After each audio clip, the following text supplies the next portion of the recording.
જામનગર જિલ્લા પંચાયત ખાતે સામાન્ય સભા યોજાઈ હતી। સભામાં વિવિધ પ્રશ્નોના મુદ્દે સભ્યો દ્વારા પ્રશ્નોત્તરી કરવામાં આવી હતી। તેમજ જિલ્લાના મોટાભાગના ગામમાં તલાટી મંત્રી ગેરહાજર રહેતા હોવાની રાવ ઉઠી હતી। ગ્રામ્ય વિસ્તારના વિવિધ વિકાસ કામોને આગામી દિવસોમાં શરૂ કરવામાં આવશે તેના વિશે પણ ચર્ચા કરવામાં આવી હતી। આ ઉપરાંત પોણા 300 કરોડના વિકાસ કામોને મંજૂરી આપવામાં આવી છે। સામાન્ય સભામાં જિલ્લામાં વધી રહેલા કોલેરા અને ચાંદીપુરા રોગ વિશે પણ ચર્ચા કરવામાં આવી હતી। આગામી દિવસોમાં આરોગ્ય વિભાગ દ્વારા યોગ્ય કામગીરી કરવાની ખાતરી આપવામાં આવી હતી। આ સામાન્ય સભામાં જામજોધપુરના ધારાસભ્ય હેમંતભાઈ ખવા ઉપસ્થિત રહ્યા હતા। આજે અમારે સામાન્ય સભા બોલાવવામાં આવી છે। વિકાસના કામને મંજૂરી આપવામાં આવી છે। વિવિધ ગામડામાં પોણા 300 કરોડના કામની મંજૂરી આપવામાં આવી છે। જામનગર જિલ્લા પંચાયતમાં સામાન્ય સભા યોજવામાં આવી હતી। આ સામાન્ય સભામાં વિવિધ મુદ્દાઓ પર ઘણી બધી ચર્ચાઓ કરવામાં આવી અને જિલ્લા પંચાયતના સદસ્યોના પ્રશ્નો જે કોઈ પ્રશ્નો હતા એના બધાના નિરાકરણ કરવામાં આવ્યા। વિકાસના કામો અંદાજે લગભગ પોણા 300 કરોડ જેટલા વિકાસના કામો નવા મંજૂર કરવામાં આવ્યા અને આરોગ્ય વિશે ચર્ચાઓ કરવામાં આવી, શિક્ષણ વિશે ચર્ચા કરવામાં આવી। અત્યારની જે આરોગ્યની પરિસ્થિતિ છે એ મુદ્દે પણ ચર્ચા કરવામાં આવી અને આરોગ્ય કેવી રીતે આજે આપણે અત્યારે નવા રોગો આવ્યા રાખે છે।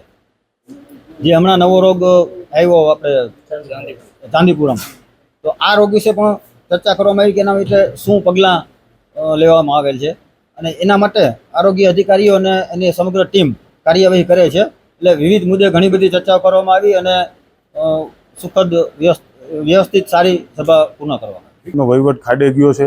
એનું ઉત્તમ ઉદાહરણ એવું કે ગત વર્ષના બજેટમાં 7 કરોડ રૂપિયાની જોગવાઈ કરવામાં આવી હતી, તેની સામે માત્ર 3.94 કરોડનો ખર્ચ જિલ્લા પંચાયત કરી શકી છે। 3 કરોડથી પણ વધારેની માતબર રકમ વણ વપરાયેલી પડી રહી છે।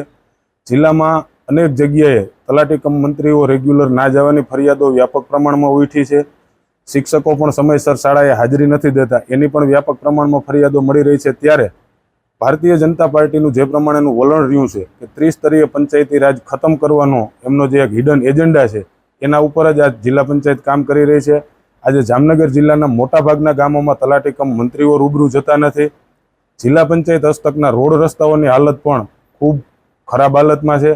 છેલ્લા લાંબા સમયથી આ જામજોધપુર લાલપુર વિસ્તારની વાત કરવામાં આવે તો 143 કરોડના રોડ રસ્તાઓ મંજૂર થયા છે, તેની સામે માત્ર 3 કે 4 રસ્તાઓના કામ થયા છે। ઘણા બધા રોડના 7-7, 8-8 વખત ટેન્ડર કરવા છતાં પણ કોઈ કોન્ટ્રાક્ટર કે ઇજારદાર ત્યાં ટેન્ડર ભરવા તૈયાર નથી। બાંધકામ સમિતિના બાંધકામના જે અધિકારીઓ છે એ મનસ્વી રીતે કોન્ટ્રાક્ટરો સામે વર્તન કરે છે, જેને લઈ અને કોઈ કોન્ટ્રાક્ટર જિલ્લા પંચાયત હસ્તકના કામો કરવા માટે તૈયાર નથી। લાલપુર તાલુકાના મોટાભાગના રસ્તાઓના 7 થી 8 વખત ટેન્ડર થવા છતાં આજે પણ ત્યાં કોઈ ટેન્ડર નાખવા તૈયાર નથી।